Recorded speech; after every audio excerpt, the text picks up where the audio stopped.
cancel culture. Believe it or not, some people say it's completely fake, that there is no such thing. So, after today's show, you'll be able to decide for yourself whether you think cancel culture is a real thing, a threat to America's liberties, or if it's just some sort of fabrication by, you know it, right-wingers.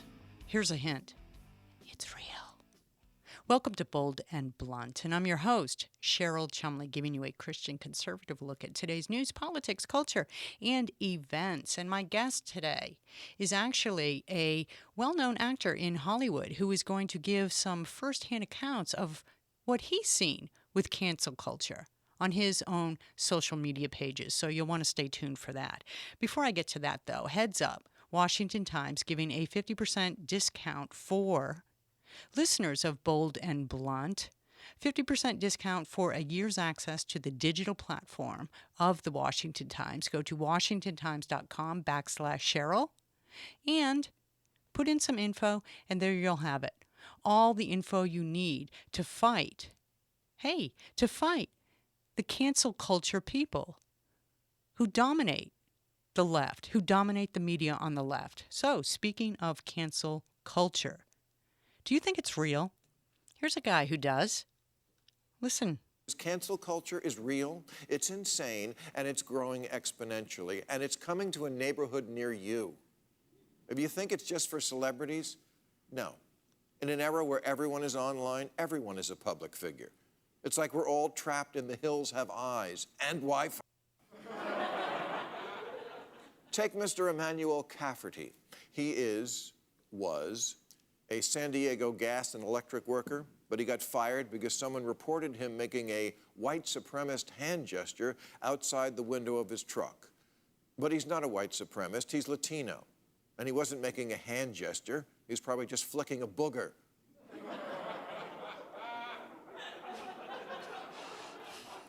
Is this really who we want to become? No, this is not who we really want to become. And that was Bill Maher, right? He's not exactly known in conservative circles as a staunch Republican, as a Tea Party type. He's pretty liberal. He's got some libertarian views. And he has been pretty consistent on speaking out against those who would stifle him from speaking out and stifle you and me as well. But there are plenty out there who want to dismiss this whole notion of cancel culture and say it's just a fabrication, really a made-up thing of conservatives who get upset because liberals are so smart in refuting the conservative lines of thought that the only recourse we mentally inferior conservatives have is to cry foul by saying, hey, you're trying to shut me down. And voila, cancel culture, right? But the other side of cancel culture is this, too, that liberals say that there are far too many in the conservative camps who aren't just trying to express opinions, aren't just trying to engage in thoughtful debate, but rather pressing forward hateful, violent, dangerous ideas with their rhetoric, and therefore need to be shut down. And it's justified to shut them down because, after all, if you're a conservative and you're trying to stir up violence with your words, then that's hate speech, and you don't have a right to speak hatefully. You don't have a right to stir up violent dissent.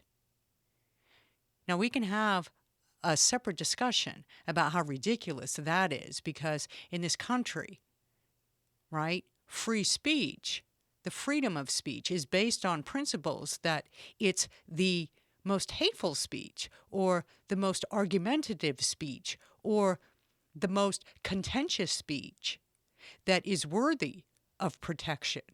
That founding fathers, of course, had this type of speech in mind when they penned the First Amendment.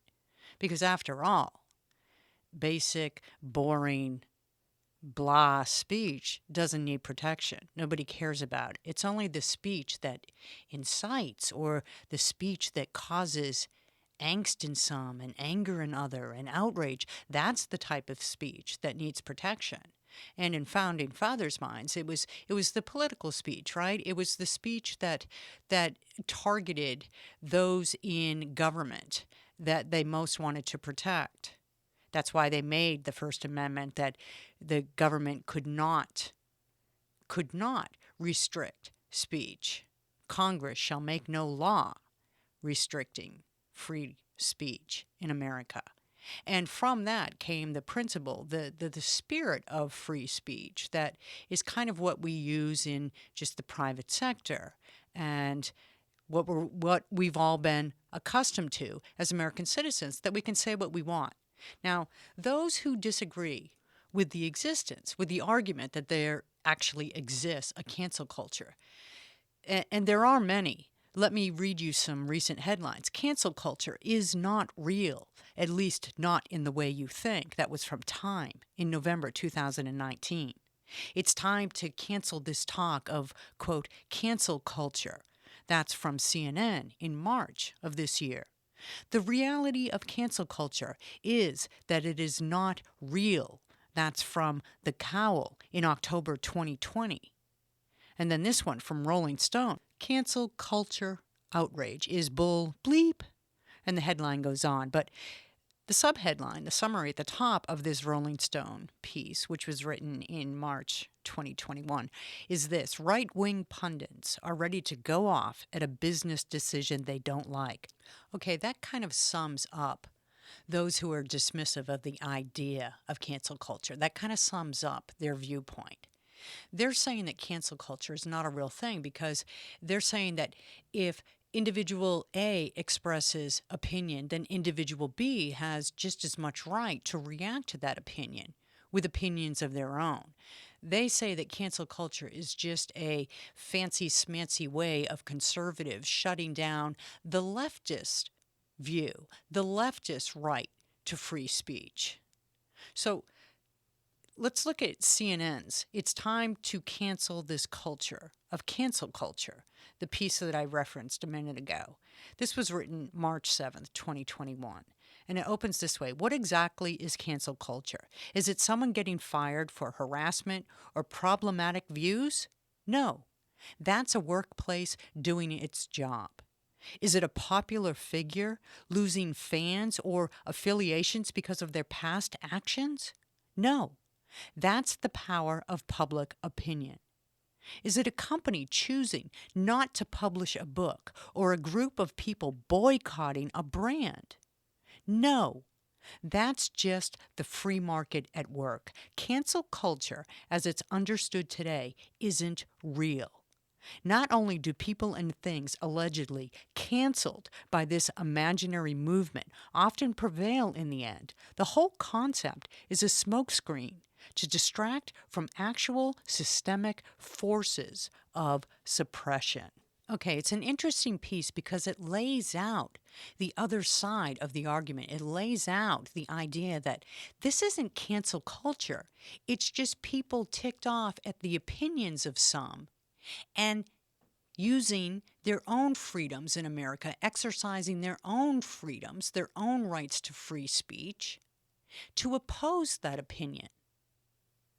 And, like so much of the left, it's 90% truth, 10% deception. Because here's the thing. You can express countering viewpoints. If you say something that I disagree with, I am free to come back at you with my own opinions, with my own fact-based opinions showing why I disagree. And then you, of course, can come back with your own rebuttals. That's just natural discourse. That's just heated debate.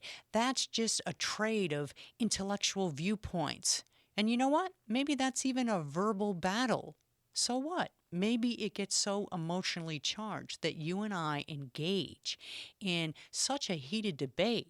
We both walk away angry, knowing that we're not going to change each other's viewpoints. Okay? That's an exercise of freedom of speech. Here's where it crosses the line. I walk away so ticked off at what you say to me, at what you believe, that I say, I'm going to get you. I'm going to get that guy. And I start a campaign on social media to get you fired from work. I hate your opinion so much that it's turned into hating you. It's about canceling you as a person. It's about destroying you. That's the difference. First Amendment freedoms, freedom of free speech, the spirit of free exchange of ideas, free expression, the spirit that courses through this nation, it's not about tearing down a person and absolutely blotting that person from the face of the earth. Leave that for the radical Palestinians, the Hamas movement against Israel, right? That's what they want to do. They want to wipe Israel from the face of the map, wipe out all Jews from earthly existence. Leave that to them.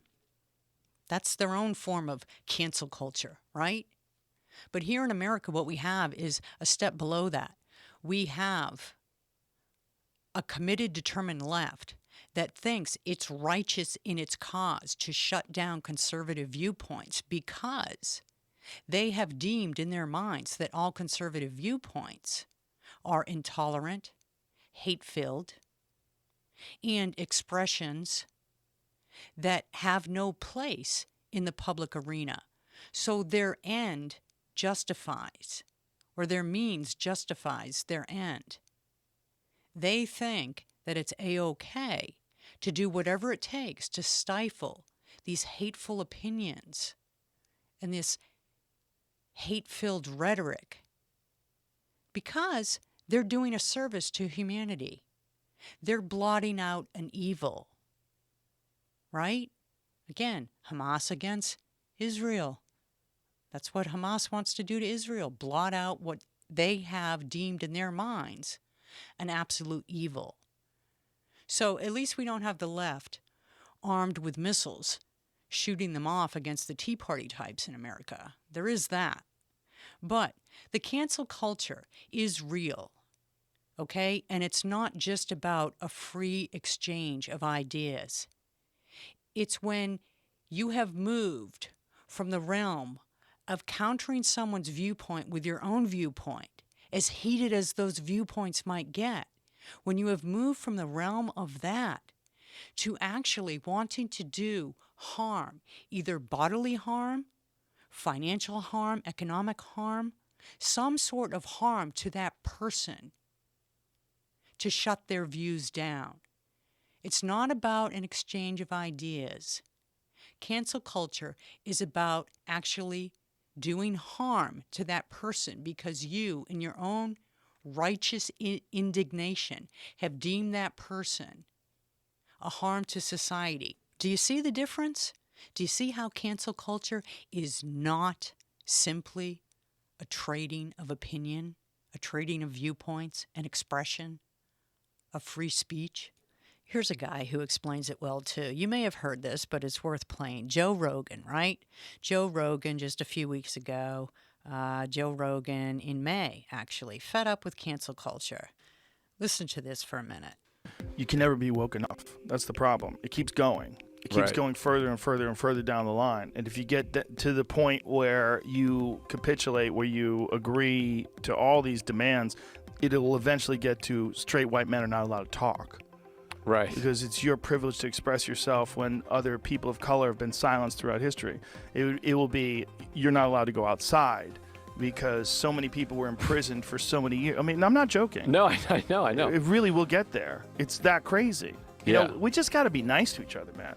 And there's a lot of people that are taking advantage of this weirdness in our culture, and then that becomes their thing. Their thing is calling people out for their privilege, calling people out for their position. Yeah, they make a whole lifestyle out of it, right? Social media is filled with people like that who just make a life out of calling people out.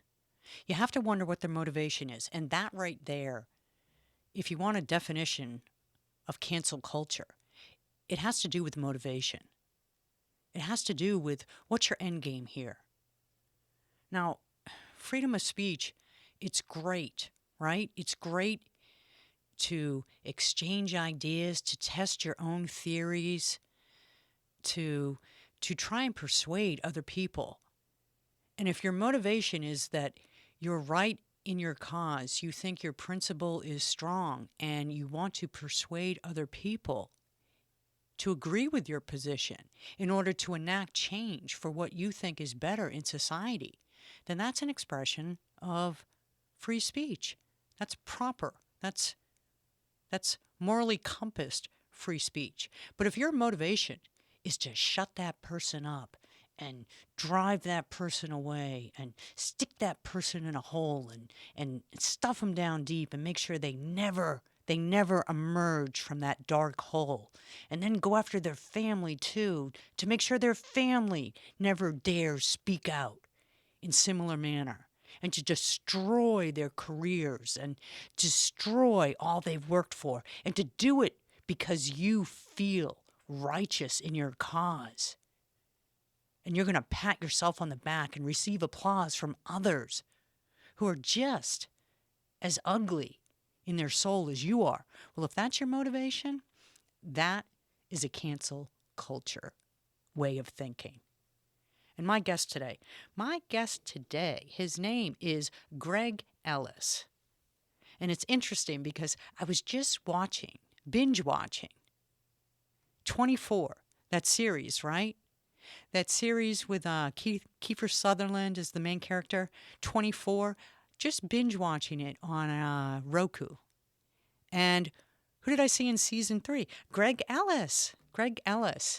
And just at this time, the publicist for Greg Ellis emailed and talked about he has a new book coming out that we're going to discuss today, The Respondent, Exposing the Cartel of Family Law.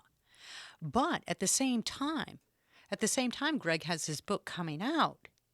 He has some firsthand stories to tell about how cancel culture has gone after him on Twitter and YouTube. And look, this is a guy, his whole job is acting. He was in Pirates of the Caribbean, or Caribbean, however you pronounce it. He was in Star Trek. He was in Titanic. Like I said, he's in 24, season 3. Go back and check it out. And he's just fed up with cancel culture. He's experienced it firsthand, and he stands by Joe Rogan, who made those statements, right, that quickly went viral, and that quickly, isn't this ironic, right, Sheryl Crow? The left proved its own cancel culture by trying to shut down Joe Rogan from speaking out about cancel culture. So, interesting how the circle of life goes, right? So, Greg Ellis, thank you so much for being on Bold and Blunt. I really do appreciate your time. Thank you for having me. It's great to be here. So when your PR people pitched that you had come out in support of Joe Rogan, when I saw your acting credentials, I immediately pounced because I thought, wow, you never hear Hollywood come out and support free speech, it seems like. What led to your frustration, I guess, with the cancel culture? Well, I've been noticing this for a while in terms of cancel culture. I think this is what identity politics and political correctness inevitably moves towards, which is that if one isn't part of an oppressed group and one doesn't play the oppression Olympics, you will be cancelled, and no amount of apology will allow you a place back at the conversational table. So I decided a while ago that I've been looking at this for a while, that I would speak up and speak out. Because I think, in many regards, Joe Rogan's right. And what kind of feedback have you received from, Hollywood? Well, I think there is personally, some negative and some positive. There is, look, I think we're living in this era of woke, the great awakening of the 2010s. As I call it, ushered in an age of unreason and an era of cancel culture. And victimhood has become the new currency, and its economy is booming. And to be woke is, it's very easy to earn woke points for virtue signaling. And, I personally don't care I think eventually we're inevitably all going to be cancelled for not being woke enough.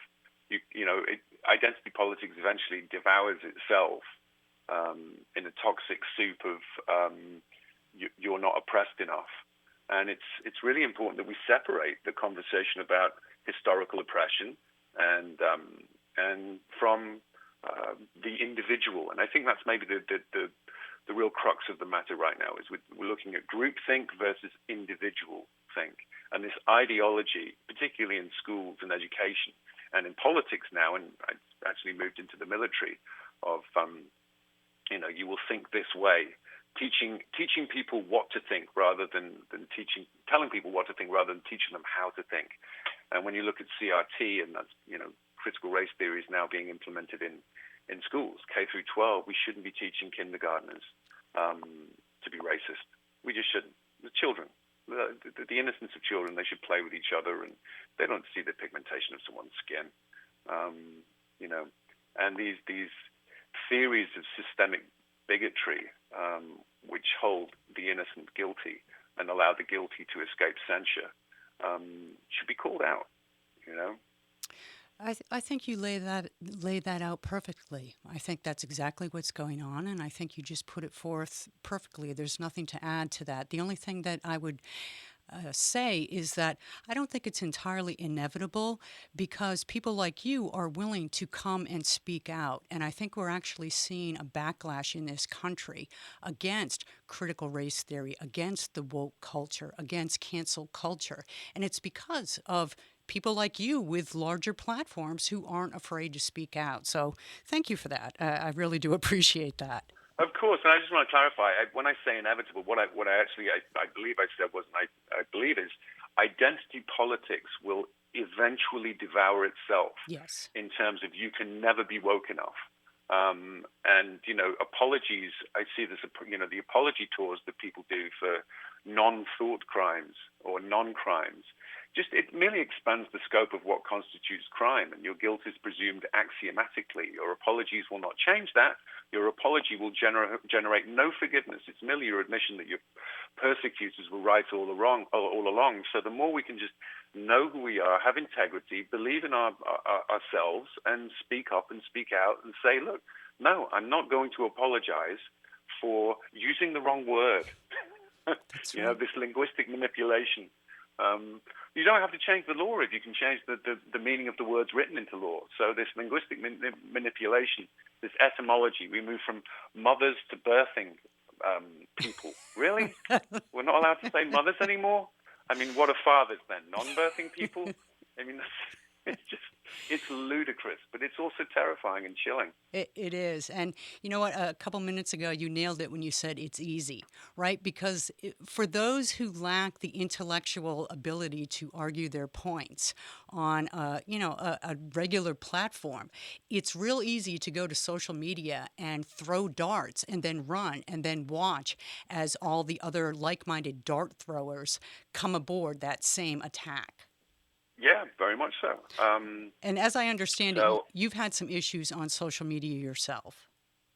Oh, that's because I'm a middle-aged heterosexual Caucasian male who's commenting on things. I think the biggest issue I had was a year ago, maybe, when I tweeted something in support of Ayaan Hirsi Ali, who was supporting J.K. Rowling. Two successful women, one of whom was oppressed in an Islamic state, endured forced genital mutilation, and sought political asylum in Holland, became a janitor, and is now a member of the Dutch Parliament. So I apparently got vilified for supporting a woman, a successful woman. This is what happens. I'm suddenly a racist or a transphobe or a insert any one of a number of pejorative terms about my character by people who don't know me, haven't met me, and I'm going to champion successful women. So sue me. We got to keep an eye on you non-birthing people, right? Because you're just one step away from being misogynist, and that's how the left sees it. There's no common sense there. And we could talk about this for hours, but I really want to get to your book upcoming. Yeah, we could talk about the book. It's not the left. I think it's because there are some really sane, rational, sensible people on the left. It's the radical, extreme left. It's this ideology that doesn't allow for, you're problematic because you're adjacent. You're adjacent to something, and I'm not. I'm just trying to make sense of it, have some civil discourse, and bring to light some of the issues I see in society, right. One of which I think we're going to talk about. Yes, The Respondent, Exposing the Cartel of Family Law. And this is a first-person account, right? This is true. This is your story. Yeah. Look, the cartel of family law showed up on my doorstep one day on March 5th, 2015. And it's not hyperbole when I say that they stole my freedom, kidnapped my children, and murdered my family. I know that sounds like a Hollywood movie trailer for a psychological thriller, but that's how the book opens up. It opens up with my story.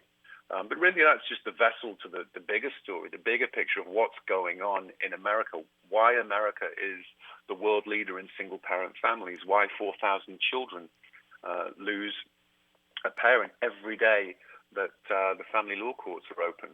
And it's the incentivization of the American divorce machine and the industry, $60 billion a year industry that's incentivized to break up families and ruin the lives of good, law-abiding citizens, mothers, fathers, daughters and sons.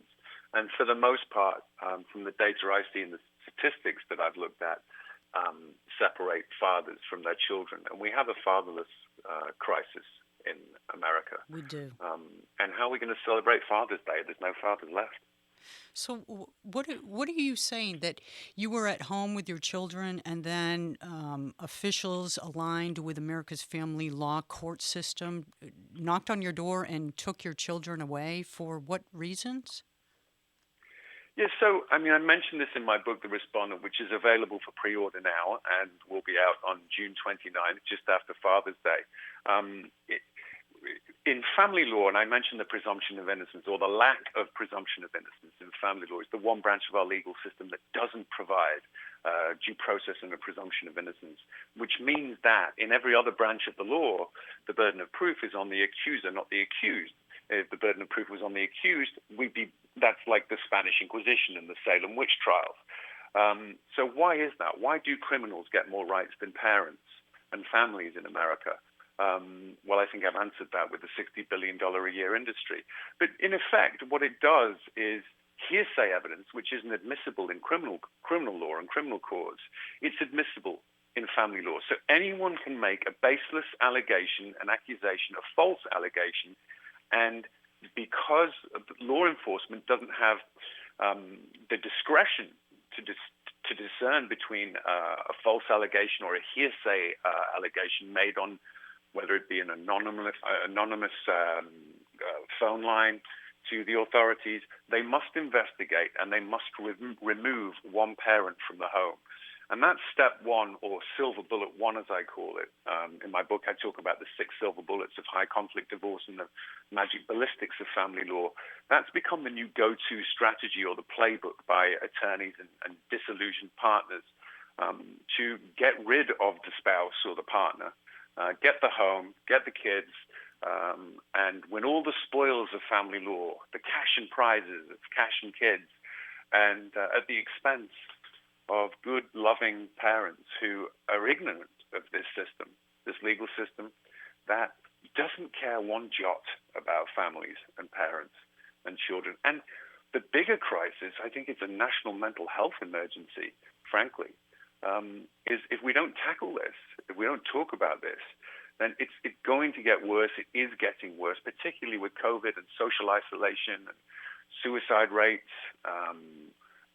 And these our next generation of children will be our next generations of leaders and teachers and philosophers and entrepreneurs. And so we really need to shine a light on this cartel of family law that has unbelievable powers. I mean, family law isn't even answerable to the Supreme Court. There is no presumption of innocence. There is no oversight. And the state bar associations, they write their own playbooks. They write the family law code book themselves, and no one's overseeing it. And it's like they're just planting their own money trees. I don't want to give away the whole end of your book or anything like that, but you must have some recommendations about how the family law and court system for children can be reformed in America without compromising what could be risky, harmful situations for children. Yeah, I think, the number one is the introduction of jurisprudence and the presumption of innocence. Number two, domestic violence cases need to be tried in criminal courts, and not least of which because it's violence, and domestic violence should be a criminal offense. And it would afford, the irony is, it would afford mothers and fathers due process and the presumption of innocence rather than found guilty till proven more guilty. I think equal shared parenting, 50-50 shared parenting, should be the baseline starting point for when a marriage breaks down and one person files for divorce.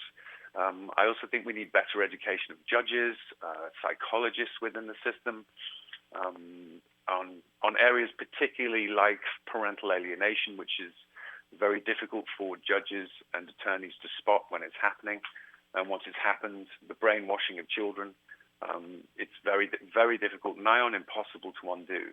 So there are many areas that I think we can improve, and there are solutions. And through my charity, CPU, Children and Parents United, we have those three programs: CPU communication, so we can better communicate interpersonally with each other in our relationships; CPU mediation, so we can mediate out our differences with skilled mediators; and CPU law, lawyers who can help draw up disillusionment documents. And those three programs are outside the court system. We need to keep families out of court because the court is only incentivized for breakdown, acrimony, arguments, and money making. Those are some valid solutions. And I got to say, I'm intrigued. I'm intrigued to go out and get your book, The Respondent, Exposing the Cartel of Family Law by Greg Ellis. You say it's going to be out June 29th, right after Father's Day, right? That's right, June 29th. It's available for pre-order right now. Okay. And people can get it on Amazon, I assume, and also on your own website? That's right, Amazon or therespondent.com. That's the official home of The Respondent and CPU. Therespondent.com. Like I said, I am intrigued, and I will be checking it out myself. But in the meanwhile, Greg Ellis, thank you so much for your time on Bold and Blunt. I appreciate it. You're very welcome. Thank you for having me. Really enjoyed it. So in case you missed it, that is therespondent.com, and it's RESPONDENT.com. Johnny Depp says about this book, if you're trapped in the dungeon that is the family court system, the respondent should be your constant companion. My bad. Constant companion. Where are my eyeglasses? Alec Baldwin says about the respondent. Divorce is the death of a union, a family, a living thing. You will need help. This book is it. Intriguing. Thank you for listening. Tune in next time. And in the meanwhile, you know how it goes. Stay blunt, stay bold.